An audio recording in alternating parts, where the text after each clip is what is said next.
안녕하세요, YP스페이스입니다. 저번 영상이었던 R3인싸 1탄 유익하게 시청하셨나요? 오늘은 빠르게 2탄까지 들고 왔는데요. 인테리어 좀 배웠다 하시는 분들은 대부분 아시는 용어지만 인테리어 준비를 처음 하시는 분들에겐 낯설고 어려운 용어일 수 있으니 제가 아주 상세히 알려드리도록 하겠습니다. 이번 영상도 누군가에게 큰 도움이 되길 바라면서 영상 시작해 볼게요. 첫 번째 인테리어 용어는 바로 개별난방, 중앙난방, 지역난방입니다. 개별난방은 보일러가 집 내부에 있어 난방이나 온수를 내 마음대로 통제할 수 있는 난방 방식인데요.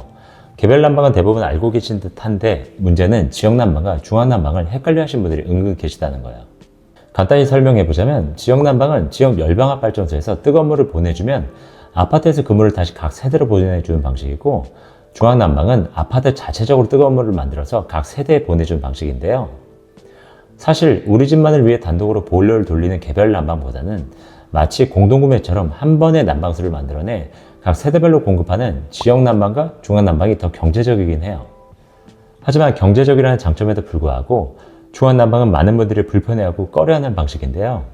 비용이 저렴할지라도 내 마음대로 난방을 하지 못하고 단지 지정된 기온에 도달했을 때만 관리사무소에서 간헐적으로 난방을 공급한다는 게 여간 불편한 일이 아니죠. 사람마다 느끼는 추위는 모두 다른데 말이에요. 반면 지역 난방은 많은 분들이 선호하는 난방 방식인데요. 개별 난방처럼 내 마음대로 난방을 사용할 수 있으면서도 집 내부에 보일러가 없다 보니 공간 활용에서도 좋고 일산화탄소 발생 가능성도 없다 보니 최근 지어지는 아파트들은 대부분 이 지역 난방으로 짓고 있다고 해요. 두 번째 인테리어 용어는 우수관입니다. 우수관이란 비가 내릴 때 옥상 바닥에 있는 물이 하늘로 합쳐져 하천으로 가게 만드는 통로예요.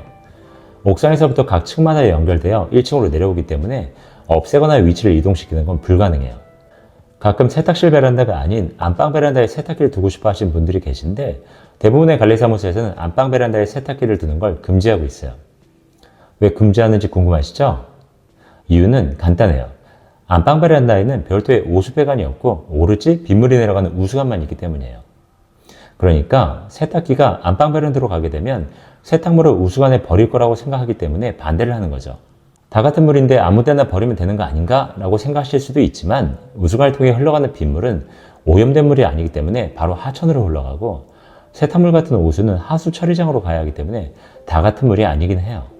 만약 우수관에 세탁물을 버리게 되면 그 오수가 모두 하천으로 흘러가게 되니 환경적으로 문제가 되기 때문에 철저히 막고 있는 건데요. 그럼 세탁기는 절대 안방 베란다로 옮길 수 없는 걸까요? 방법이 한 가지 있긴 합니다. 그럼 바로 세탁물을 우수관이 아닌 오수배관에 연결하는 건데요. 안방 베란다에서 가장 가까운 오수배관은 안방욕실이에요. 이곳으로 세탁물이 흘러갈 수 있게 배관 연결을 하면 관리사무소에서도 허락을 해줘요. 안방 베란다에 세탁기를 두고 싶으신 분들은 특히 잘 기억해 주시면 좋겠죠? 세 번째 인테리어 용어는 바로 회배입니다. 아직까지도 정말 많은 분들이 헷갈려 하시는 용어 중 하나인데요. 이 회배는 인테리어를 준비하시는 분들이라면 반드시 아셔야 하는 용어예요. 왜냐하면 견적서에 2단위를 사용하는 업체가 많기 때문이에요. 대부분 32평 아파트, 26평 아파트 할 때의 평에 익숙해져 계시지만 현장에서는 평이라는 단어보다는 회배라는 용어를 더 많이 사용해요. 회배라는 단위는 1제곱미터를 말하는데요. 여러분이 잘 알고 계신 평으로 환산해 보자면 1평은 3.3회배가 되는 거예요. 사실 회배라는 단어는 여러분들이 이미 자주 사용하고 계셨다 봐도 무방한데요. 예전엔 너희 집 몇 평이니? 라고 물었다면 요즘은 너희 집은 전용 몇이니? 라고 묻거든요. 그럼 우리 집은 전용 84타입이야 라는 식으로 대답하시는데 여기서 84타입이 곧 84제곱미터, 즉 84회배를 뜻하는 거예요. 평으로 환산하면 84 나누기 3.3은 25.45평인데 요즘은 평이라는 단어보다는 제곱미터, 즉 회배라는 용어로 아파트 면적을 이야기하는 시대예요. 아무튼 회배라는 단어는 결국 면적을 나타내는 단위이기 때문에 도배나 바닥 면적, 타일 면적 등의 견적을 낼 때 너무나도 자주 사용되니 반드시 알아두시면 좋겠습니다. 네 번째 인테리어 용어는 바로 구배입니다. 구배는 기울기, 즉 경사를 표현하는 용어인데요. 현장에서는 경사라는 표현보다 구배라는 용어를 더 많이 사용해요. 이 구배라는 단어가 가장 많이 사용되는 공간은 욕실과 주방이에요. 가령 욕실 바닥 타일 구배가 잘못 잡혀서 물이 안 빠진다라는 이야기를 종종 들어볼 수 있는데, 이 말은 즉 바닥 타일이 배수구로 갈수록 조금씩 경사가 낮아져서 자연스럽게 물이 흘러가야 되는데 가는 경로상의 타일 경사가 잘못 잡혀 물이 배수구로 흘러가지 못하고 고인다라는 말이에요. 이 외에도 주방 배수구 내시경을 하다 보면 작업자로부터 현재 오수배관이 역구배 잡혔어요 라는 말을 들을 수 있는데, 이 말은 즉 현재 배수구의 경사가 갈수록 높아져서 물이 흘러가지 못하고 정체되고 있다는 말이에요. 이 구배는 평상시에 잘 사용되지 않지만 이렇게 물이 흘러가는 경우에 늘 따라붙는 단어인데요. 그 이유는 물을 버리는 방식 자체가 압력을 줘서 밀어내는 방식이 아니라 자연스럽게 흘려보내는 방식이기 때문에 늘 가는 경로상에 기울기를 줘야 하기 때문이에요. 다섯 번째 인테리어 용어는 바로 월패드입니다. 월패드라고 하면 아직까지도 인터폰과 헷갈려 하시는 분들이 많아요.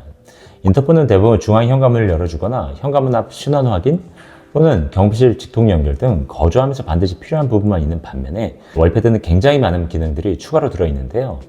전력 차단이나 환기 조절, 또 일괄소 등이나 기타 방범 설정까지 정말 다양한 기능들이 더 들어가 있어요. 이런 기능들은 준공 당시부터 계획되어야 가능하기 때문에 인터폰을 사용하시다가 갑자기 월패드로 변경하실 수는 없어요. 준신축 이상의 아파트들은 대부분 월패드지만 구축 아파트는 인터폰인 경우가 많은데요. 인터폰은 변색이 되는 경우도 많고 디자인이 예쁘지 않다 보니 인테리어 공사를 하면서 교체되는 경우가 대부분이고, 반면 월패드는 생각보다 디자인이 나쁘지 않아서 교체보다는 유지를 선택하신 분들이 많죠. 월패드는 대개 그 아파트에 맞춰 제작된 제품이라 새로운 제품으로 교체를 하려고 해도 다른 모델은 거의 없고 동일한 모델로 교체를 하는 경우가 대부분이에요.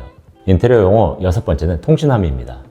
인터넷이 가능하려면 실내에 모뎀 기기를 놔야 하는데요.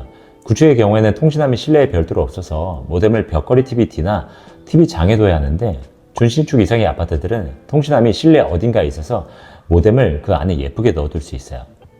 통신함의 위치는 아파트마다 다 달라서 어디에 주로 존재한다고 이야기하기 어려운데요. 신발장이나 주방, 작은 방 등 정말 다양한 위치에 존재하고 있어요. 그래도 대부분은 전기 분전함과 함께 있는 경우가 많아서 혹시 분전함 아래에 어떤 함이 하나 있다면 그게 바로 통신함일 확률이 매우 높습니다. 한편 인테리어 설계를 하다 보면 이 통신함을 가려야 하는 경우가 있는데, 가리긴 가리되 완전히 막는 건 안 되는데요. 만약 인터넷이 잘 되지 않는 상황이 발생한다면 통신함 속 모뎀을 교체하거나 리셋을 해야 하는데, 이 통신함을 모조리 막아 놓으면 정말 난감한 상황이 발생하겠죠? 그런 상황이 발생하지 않도록 이 부분 꼭 잘 기억해 두시기 바랍니다. 인테리어 용어 일곱 번째는 분전함입니다. 분전함은 우리 집의 조명과 전기를 모두 통제할 수 있는 전기함이에요. 외부에서 전기가 공급되면 그걸 주방이나 거실 등으로 공급해주는 역할을 한다고 보시면 되는데요. 누전이 되는 게 아닌 이상 평상시에 분전함을 열어볼 일이 거의 없다 보니 예전엔 이 분전함을 냉장고로 가린 분들도 계셨어요. 하지만 지금은 절대 그러시면 안 됩니다. 예전과 달리 건조기나 강파오븐, 인덕션 등 용량이 큰 전열 제품들이 많이들 사용하시고, 특히 여름에 에어컨까지 틀면서 가정 내 허용 전기 용량을 초과해 차단기가 떨어지는 일들이 충분히 발생할 수 있기 때문이에요. 통신함과 마찬가지로 분전함도 마음만 먹으면 위치를 이동할 수는 있지만 그렇게 간단한 공사는 아니기에 최대한 현재의 위치를 유지한 상태에서 인테리어 설계를 하고 부득이한 경우에만 옮기는 걸 추천드리고 있어요. 인테리어 용어 여덟 번째는 바로 분배기입니다. 분배기는 보일러를 통해 따뜻해진 난방수를 집안 곳곳에 뿌려주는 역할을 해요.